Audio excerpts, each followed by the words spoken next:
Pagdating sa tire selections, napakadaming options para sa mga sport bikes nyo. Pero ngayon, 2024, naglabas ng bagong gulong ang Michelin at ito ang Michelin Power 6. Mas matindi to.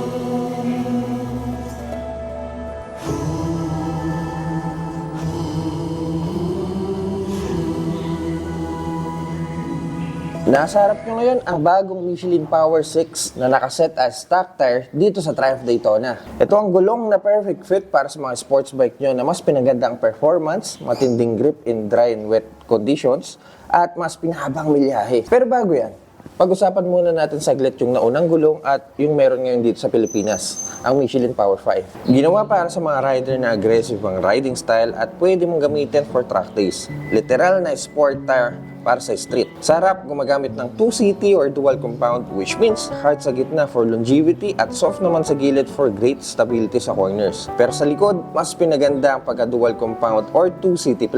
Meron din carbon black technology for better stability sa corners, lalo na for track days, at silica technology para sa matinding kapit kahit basa ang kalsada. Expect din na mas mahabang milyahe mo dito dahil sa advanced radial technology na meron dito. 190 by 5517 nga pala tong gulong sa likod na nagkakalaga ng more or less 23,000 pesos.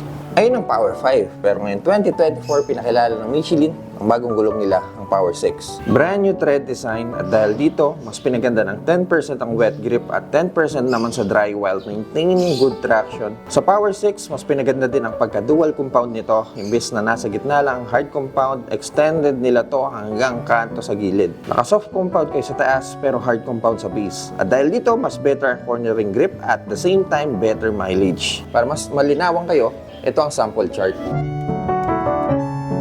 Kaya abangan nyo to. Tara, ikot tayo gamit ang Daytona.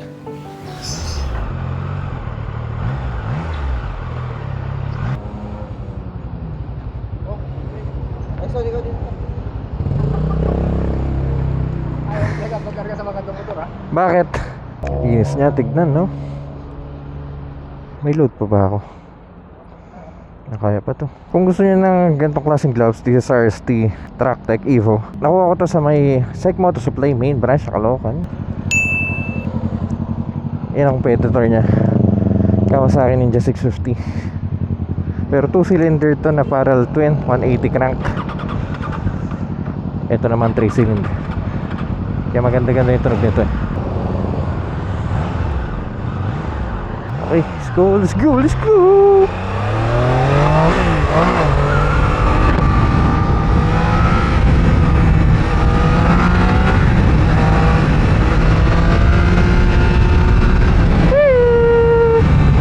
Sa mga nagtatanong bakit ba na-discontinued ang Daytona way back 2018, isang reason dyan kung gaano naka-stricto ang mga Euro compliant ngayon na hindi na kayang ma-meet ng Daytona, so nagbabay ang Daytona.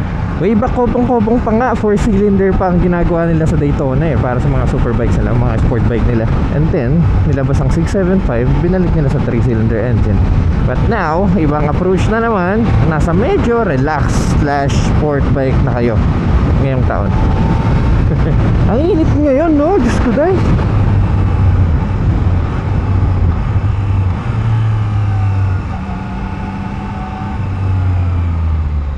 Kung sakali man nakukuha kayo ng Daytona, okay ba ipang daily ang bike na to? Okay na topic to kasi malubha yung mga dadaanan nating daan ngayong araw. Diyos ko dahil. Puntan tayo ng EDSA. Actually punta ako ng Triumph Green Hills. Kakamustahin ko yung sa X10R ko. So sa EDSA pa lang, malalaman natin ang bighati kung kaya ba natin. Well, actually ang Daytona, hindi naman ganun kasubsub to Malambot yung upuan, hindi ganun ka-complicated yung riding position natin pagdating sa foot pegs and also sa handlebar. 3-cylinder na pagdating sa gas consumption sapat lang. Hindi naman tipid, hindi naman din ganun kasakit sa bulsa. Ang masakit sa bulsa yung mga liter bike, yung talaga mga 12 yung fuel consumption nun. Ito at least halos 18 km per liter, diba? Una pala. Wait guys, wait for me!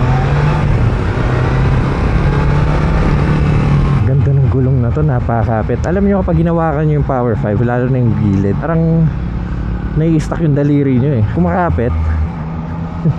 At parang nagkukumpulan sila dito sa part na to. Usually, hayahay to eh. Ano bang Tuesday? Kasi mag-Holy Week! No!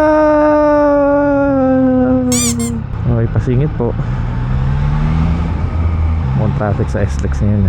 Alam niyo kung nasa toll gate kayo at gusto niyo sumingit, pwede naman. Huwag lang yung bara-barang singit. Magpaalam kayo. Subukan natin paalam lang tayo. Okay. Thank you po. Ganon. Magbaw kayo para alam nila na deep inside sincere yung pagsingit.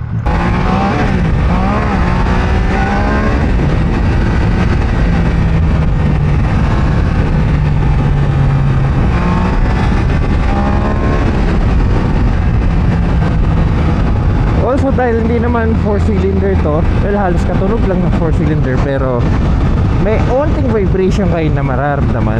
Ang 4-cylinder kasi kilala na sa mga smooth engines, pero pag 3-cylinder may bahagyang nginig.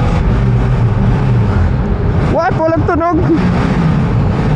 Usually kapag nandito ako sa part na to, dagumdong na eh. Yan ang bait niya. Ano oras na ba? Time check. Nauna.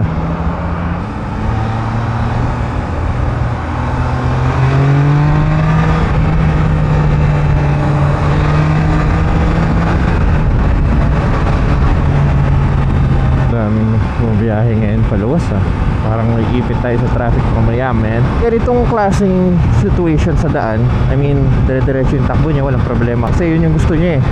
Tsaka kahit pa paano may hangin na napasok sa part na sa may bandang harapan. May sunod na goma. Saan galing yun? Siguro sa truck na to. Ito na. Magbabadya na ang traffic. Itong maganda kapag nakmotor ka sa expressways eh. Pwede kang sumingit sa ganitong klaseng traffic. Problema, ang haba ng mirror natin. Siguro kung sobrang sikip na talaga, tiktupin na lang natin. Pwede ako sa right side. Gaya natin si tropa.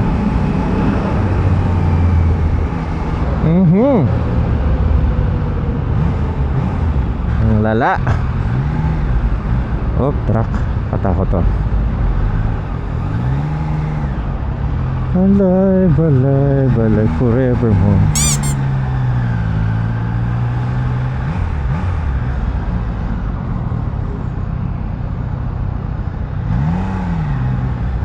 Hindi traffic tong mga to, may bikutan exit eh.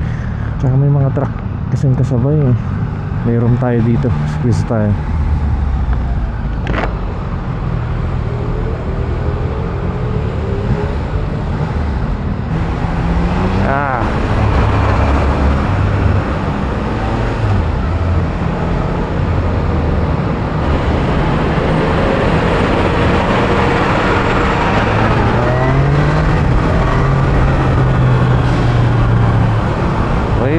Okay.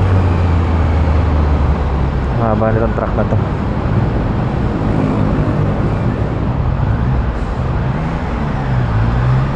Okay. Nagpauna si tropa. Thank you po.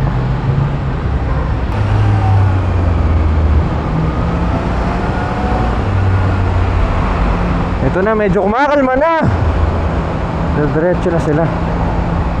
Dito lang sila naiipit eh. Daming kumakanan dyan sa Bigutan exit.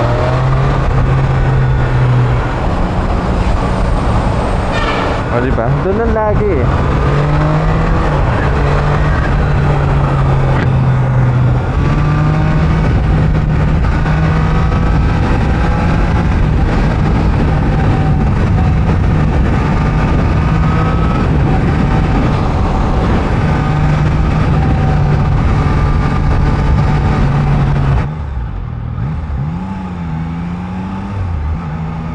So far, mga ilang oras na ba ako nag-ride? Sa kalating oras na nata ako nag-ride. Wala akong naramdamang fatigue sa katawan. Ang lambot kasi na upuan eh. Hindi naman tayo ganun kasubso. Tsaka mahaba kasi akong tao eh. Kaya tayo dito. O Magallanes na to eh.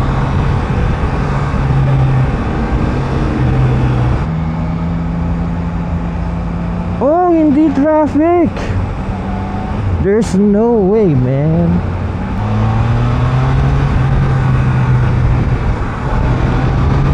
Sa tunnel.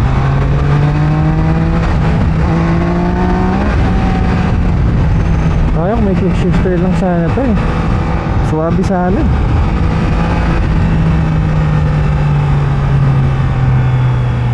Nakakapanibago naman. Pag ganitong nasa tunnel, kapag manto tayo, yayanig agad eh. Pero nasa mabait na Daytona pa tayo. Hindi pa nagigising ang natutulog niyang lakas na tunog. Grabing init. Diyos ko dahil. Ano ba outside temperature? Wala. Meron ba to? Wala akong makita. Ilan ang temperature ng bike? Sa gitna. Goods naman.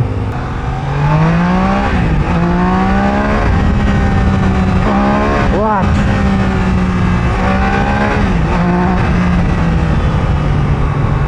Ganda ng front brake. Himala! Ang luwag sa part na to. Importante rin sa akin yung itsura ng bar end eh. Yung position kasi ng kamay ko lagi nakasandal dito sa dulo. Ganito ako magmaneho eh. Madali ako nakakapiga, madali ako nakakapag-corner, at mas bilis yung braking ko sa ganito. Ewan ko, mas komportable ako sa ganito. Pwede pa dyan? Di ba bike yan? Bike to eh. Oo nga yun oh. Ito na, traffic na. Pang di-daily nyo yung bike at may stuck kayo sa ganyang traffic. Tulad pa rin ng sinabi ko nung nireview natin to lately. Dahil Eurobike to medyo may kainitan siya. Pero maganda, tolerable naman. Sobrang init, walang hangin na napasok sa helmet. So for ito.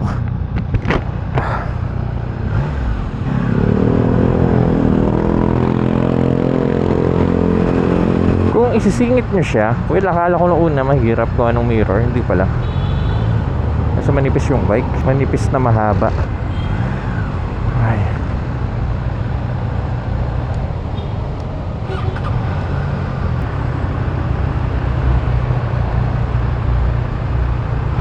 Sayang di lang natin nakikita yung engine temperature in degree. Bar kasi yung naka-indicate dito. Ito na lang kamo, malambot yung upuan natin.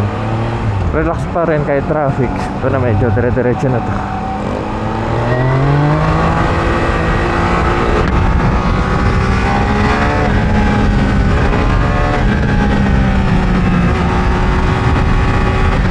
Grabe bigay ng makina nito. Ben, di ba na nakaka-distract ka? Huwag kang ganyan.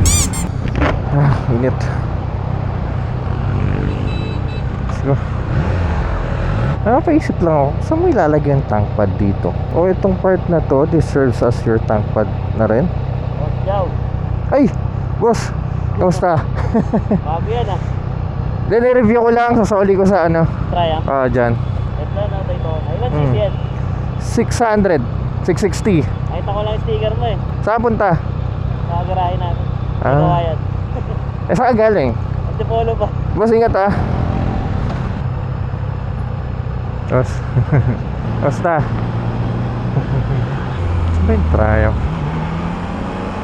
Alagpas pa ata ng ano, top light na to. Eto na. Kanan na tayo dito. Yeah. Saan ta? Dito na lang muna. Ito. Here we are at Triumph Green Hills, di ba? Sir, kamusta po? Parang walang tao ngayon. Ano sir? Ay! Oo nga pala. Half day ba or close talaga? Close talaga, showroom lang. Napaaga yung holiday namin kasi nga San Juan Day and then diretso na. Diretso na. Sarap, haba ng pahinga nyo. Sila. Pero ikaw, ba't nandito ka? Okay lang ba ako dyan? Di ba ako? Wala palang pasok. Pala walang tao dito.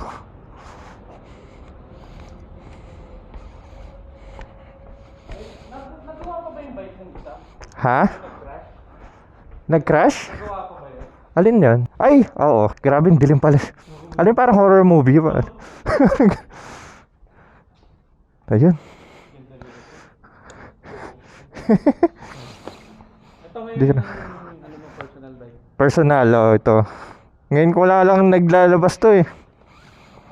Iba rin talaga pagkawa sa akin.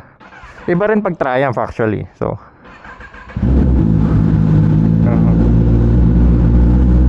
pahinga muna. Boss, thank you ah.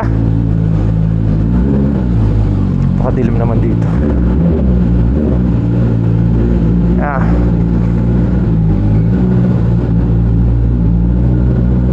Actually, nanibago ako sa turning radius. Mas malawak yung turning radius ng Daytona.